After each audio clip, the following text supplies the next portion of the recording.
Tu veux courir un marathon? Très bien.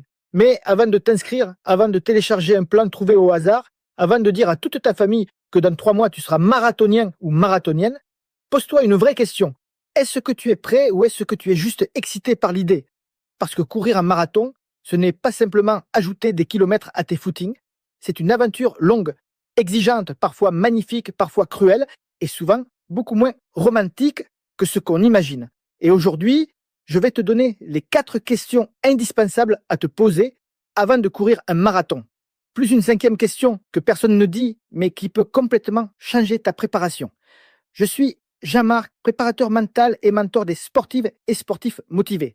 Je les aide à progresser et améliorer leur performance sans se blesser grâce à de meilleurs entraînements, une meilleure nutrition sportive et un matos bien choisi.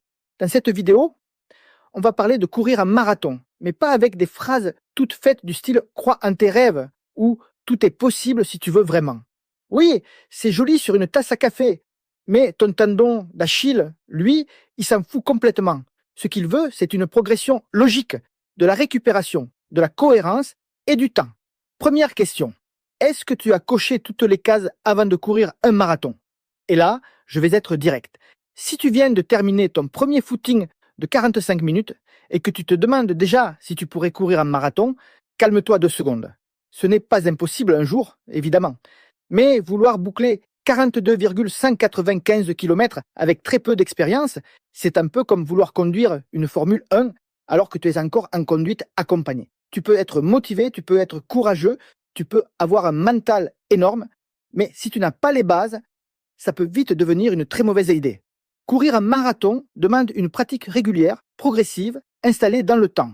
Avant de penser marathon, il faut déjà apprendre à courir souvent, à récupérer, à encaisser plusieurs séances par semaine, à gérer les petites douleurs, les variations de forme, les semaines chargées, les jours sans. 3 séances hebdomadaires régulières pendant plusieurs mois, c'est souvent un minimum pour commencer à construire quelque chose de solide. Et je ne parle pas de 3 séances faites n'importe comment, avec une sortie à fond, une sortie au hasard et une sortie où tu finis explosé parce que Strava t'a regardé de travers. Je parle d'une vraie régularité. Avant de courir un marathon, il est logique de valider des étapes. Le 10 km d'abord, puis le semi-marathon. Et pas juste une fois en mode survie, en terminant avec les quadriceps qui déposent une plainte. Il faut apprendre à courir, à gérer une course, à comprendre ton corps, ton allure, ton alimentation, ton hydratation, ta récupération. Boucler un semi-marathon après une première année de pratique régulière, c'est déjà un très beau challenge. Et pour beaucoup de coureurs, c'est même un objectif largement suffisant à court terme. Le marathon doit venir plus tard, quand les bases sont là. Pourquoi? Parce que le marathon n'est pas seulement une distance, c'est une accumulation. Le corps doit s'habituer à l'effort répété. Les tendons doivent t'encaisser, les muscles doivent t'apprendre, le système nerveux aussi. Et ton cerveau doit devenir capable de gérer l'inconfort sans paniquer au premier coup de moins bien. C'est extrêmement cruel, mais ce n'est pas parce que tu peux souffrir que tu es prêt. La souffrance n'est pas une preuve de préparation. Parfois, c'est juste la preuve que tu as mal préparé ton truc. Deuxième question, est-ce que tu en as vraiment envie? Et là, attention, je ne parle pas de l'envie du dimanche soir. Quand tu regardes une vidéo inspirante avec une musique épique et des gens qui franchissent une ligne d'arrivée au ralenti. Je parle d'une vraie envie profonde, stable, personnelle, parce que courir un marathon, ce n'est pas un petit défi lancé à l'emporte-pièce. Ce n'est pas « tiens, et si je faisais 42 bornes parce que mon collègue l'a fait et qu'il a eu 138 likes sur Instagram ?» Non, le marathon, c'est un voyage intime, long, rempli d'obstacles. Et si ta motivation est trop fragile, elle va se fissurer dès que la préparation deviendra moins fun.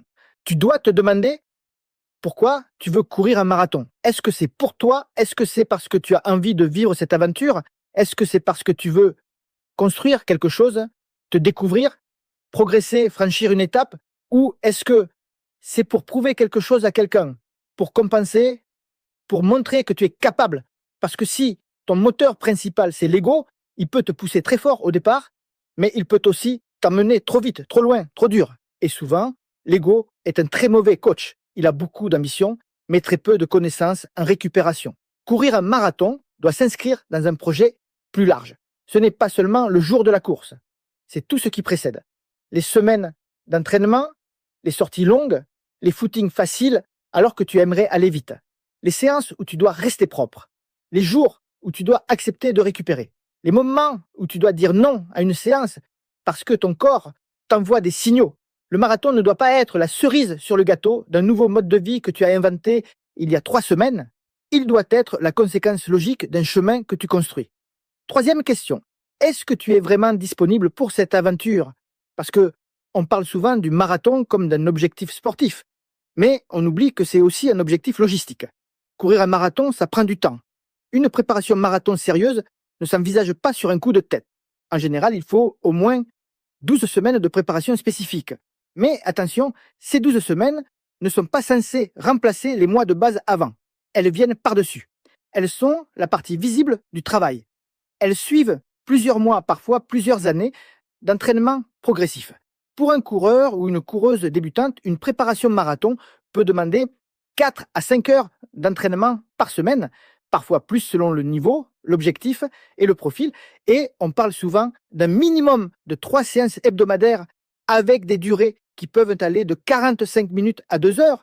Ça veut dire qu'il faut être capable de caler ces séances dans ta vraie vie, pas dans une vie imaginaire où tu dors 9 heures, tu manges parfaitement, tu n'as jamais de réunion, jamais d'enfants malades, jamais de fatigue, jamais d'imprévu. Dans ta vraie vie. Et c'est là que beaucoup se trompent. Ils regardent un plan marathon, ils voient les séances et ils se disent oui, ça passe, mais ils oublient le reste. Le temps pour récupérer, le temps pour manger correctement, le temps pour dormir, le temps pour gérer la fatigue. Parce qu'une sortie longue de 2 heures, ce n'est pas seulement 2 heures. C'est aussi l'avant, l'après, la fatigue du reste de la journée, parfois celle du lendemain. Et si tu empiles ça sur une semaine déjà pleine, tu peux vite transformer une préparation marathon en machine à stress. Donc, pose-toi la question honnêtement. Est-ce que tu as assez de disponibilité pour courir un marathon dans de bonnes conditions, pas juste pour faire les séances, pour les assimiler? Parce que c'est un point absolument fondamental. Tu ne progresses pas pendant la séance. Tu crées un stimulus pendant la séance. Tu progresses après, quand ton corps récupère et s'adapte. Si tu n'as pas de place pour cette adaptation, tu ne construis pas. Tu consommes ton énergie. Et à force de consommer sans reconstruire, tu finis dans le rouge. J'en profite pour te le dire ici parce que c'est important. J'ai mis à disposition un questionnaire pour aider les coureurs et coureuses à progresser. Je ne réponds qu'à ceux ou celles qui l'ont rempli avec précision. Parce que sans information précise sur ton niveau, ton historique, ton entraînement, tes contraintes et tes objectifs, on ne peut pas donner une réponse sérieuse. Courir un marathon, ce n'est pas une recette magique. C'est une construction adaptée à ton profil. Quatrième question. Est-ce que tu es prêt à t'investir au quotidien? Et là, on ne parle plus seulement des séances. On parle de tout ce qui entoure les séances. Parce que oui, l'entraînement est important. Mais l'entraînement ne représente qu'une partie de la réussite. Certains disent 50%. Le chiffre exact, honnêtement, on s'en fiche un peu. Ce qui compte, c'est de comprendre que la performance ne dépend pas seulement de ce que tu fais avec tes chaussures aux pieds. Elle dépend aussi de ton sommeil, de ta récupération, de ton alimentation, de ton stress, de ton hygiène de vie. Tu peux avoir le meilleur plan marathon du monde. Si tu dors mal, si tu manges n'importe comment, si tu fais toutes tes séances trop vite, si tu n'écoutes jamais les signaux de fatigue, tu vas limiter tes progrès. Et parfois, tu vas même te saboter. Après une séance intense ou une sortie longue, ton corps a besoin de temps pour assimiler. Il a besoin de récupérer. La récupération, ce n'est pas une option pour les faibles. C'est le moment où tu deviens meilleur. C'est le chantier invisible. La séance casse un peu l'équilibre. La récupération reconstruit plus fort. Sans récupération, tu restes dans la casse. Côté nutrition, même chose. Si tu veux courir un marathon, tu dois faire attention à ce que tu manges et à ce que tu bois. Pas besoin de devenir moine tibétain de la patate douce. Mais il faut un minimum de cohérence. Une alimentation équilibrée, des excès limités, une hydratation correcte, des apports suffisants pour soutenir l'entraînement. Beaucoup de coureurs veulent perdre du poids pendant une préparation marathon tout en augmentant le volume. Mauvaise idée si c'est mal géré. Tu ne peux pas demander à ton corps de construire une maison avec 3 briques et une salade verte. Et maintenant, lever de rideau, la 5e question. Celle que personne ne te dit assez clairement. Est-ce que ton entraînement est structuré ou est-ce que tu ne fais que remplir des cases? Parce que tu peux avoir une base. Tu peux avoir envie. Tu peux avoir du temps. Tu peux faire attention à ta récupération. Et malgré tout, tu peux te planter si ton entraînement n'a pas de logique. C'est là que beaucoup de coureurs se perdent. Ils additionnent des séances, une sortie longue, une séance rapide, un footing, un peu de côte, un peu de seuil, un peu de machin, un peu de truc. Et à la fin, ils ont une semaine bien remplie, mais pas forcément une semaine intelligente. Or, courir un marathon, ce n'est pas collectionner les séances, c'est construire une progression. Il faut savoir ce que chaque séance apporte. Il faut savoir où placer l'intensité. Il faut savoir quand monter la charge, quand la stabiliser, quand alléger. Il faut savoir si tu es en train de développer ton endurance, ta résistance, ton économie de course, ta capacité à tenir une allure ou juste ton talent pour finir fatigué. Je vais t'expliquer mon arme fatale. La structure. Ce n'est pas la séance la plus dure qui te fait progresser, c'est la séance que tu peux assimiler. Et ça, c'est extrêmement efficace quand tu l'appliques vraiment. Beaucoup de coureurs pensent qu'ils doivent en faire plus pour réussir leur marathon. Mais souvent, ils doivent surtout faire mieux, mieux organiser, mieux doser, mieux récupérer, mieux respecter les intensités, mieux construire les semaines. La préparation marathon doit être cohérente. Elle doit t'amener progressivement vers ton objectif. Elle doit te rendre plus solide, pas seulement plus fatigué. Si tu termines chaque semaine explosé, ce n'est pas forcément bon signe. Si tu as l'impression d'être un héros tous les dimanches, méfie-toi. Le marathon récompense moins les héros du dimanche que les coureurs réguliers, patients et intelligents. Oui, c'est moins spectaculaire, mais c'est souvent ça qui marche. Entre les plans marathon que tu peux trouver aujourd'hui, il y a déjà une grosse différence de philosophie. Certains plans pour courir un marathon sont très axés sur la VMA, avec davantage de fractionnés, de travail rapide et de développement de la vitesse. D'autres sont plutôt orientés seuil, avec un travail plus progressif, plus contrôlé, plus proche de l'effort long que tu vas retrouver sur marathon. À l'Académie Running et Trail, nous avons justement deux programmes différents qui préparent tous les deux au marathon, mais avec deux approches distinctes. L'un met davantage l'accent sur le développement de la vitesse et de la puissance aérobie, l'autre sur le seuil, la gestion de l'allure et la capacité à tenir longtemps sans exploser. Les deux peuvent t'amener vers le marathon, mais pas par le même chemin. Si tu veux savoir quelle approche pourrait le mieux te correspondre, laisse un commentaire sous la vidéo. Donc, avant de courir un marathon, ne te demande pas seulement « est-ce que je peux le faire ?» Demande-toi « est-ce que je suis en train de créer les conditions pour le réussir ?» Ce n'est pas la même question. La première parle de courage. La deuxième parle de préparation. Et le marathon n'est pas seulement une épreuve de courage. C'est une épreuve de préparation. Mon avis personnel est simple. Courir un marathon peut être une expérience incroyable. Mais ce n'est pas un passage obligatoire pour être un vrai coureur ou une vraie coureuse. Tu peux être un excellent coureur sans marathon.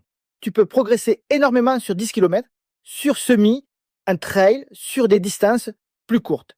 Et si tu choisis le marathon, fais-le pour les bonnes raisons, au bon moment, avec une préparation cohérente. Pas parce que tu veux aller plus vite que ton corps, ton niveau ou ton quotidien. Si je résume, avant de courir un marathon, pose-toi ces 5 questions.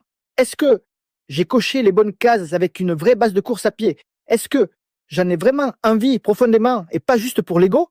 Est-ce que je suis assez disponible pour m'entraîner et récupérer?